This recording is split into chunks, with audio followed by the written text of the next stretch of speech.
Aujourd'hui, je pense que j'ai assez grandi, j'ai pris de la maturité et je suis revenu dans l'équipe, j'ai essayé d'intégrer les plans de jeu et donc du coup, j'essaie de me donner à fond pour l'équipe et surtout tout donner sur le terrain en fait. Donc aujourd'hui, je pense que ça se passe plutôt pas mal et dans l'avenir, on va essayer d'améliorer et essayer de performer de plus. Oui, Diakabi est sorti sur blessure. Il avait la cheville qui avait tourné, donc il n'a pas voulu prendre de risque parce qu'on sait que c'est un grand gabarit.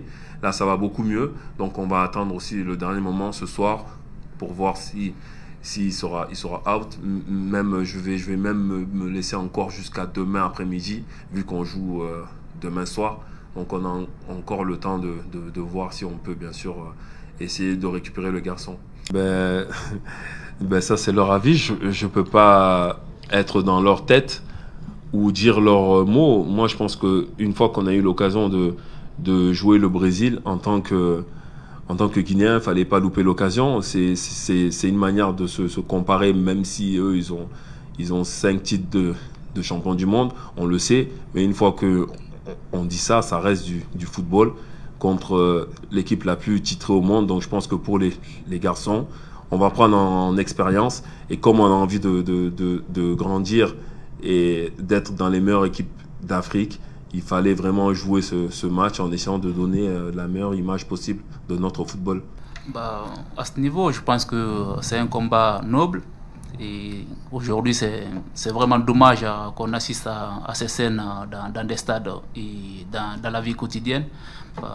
Je pense qu'il il faudra essayer de donner une bonne image par rapport à ça et essayer de, de sensibiliser les gens et d'essayer d'être assez tolérant par rapport à ça. Moi particulièrement non, mais je connais assez de gens qui ont été vraiment victimes de racisme. Et comme on l'a vu dans certains stades en Espagne contre le joueur brésilien aussi, Vinicius. Et je pense que ça ne devrait pas se reproduire dans les stades. En fait. Ouais, moi personnellement, quand je joue en Espagne, j'ai eu des gros soucis. On avait fait un match à Gijón et j'avais marqué de la tête et tout le stade s'était mis à crier Negro, Negro, Negro. Mais à l'époque, c'était en 2002, donc ça fait 20 ans. Et c'est vrai que la réaction à l'époque, c'était soit tu te tais et tu continues à jouer et puis tu gardes ta concentration, soit tu sors du terrain. À l'époque, il n'était pas question d'arrêter le match ou quoi que ce soit. Donc nous, c'est vrai que on a souffert de ça beaucoup de fois.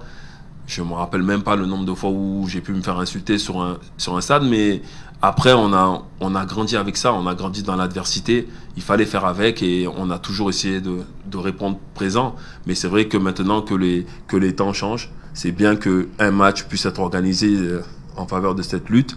Et je suis sûr que mes joueurs l'ont bien compris le message. On va essayer de faire un grand match. J'espère que ça va être une fête et que le joueur en question pourra se reposer sur cette partie pour rester en Espagne et montrer qu'il est un grand joueur et surtout qu'il est un grand homme.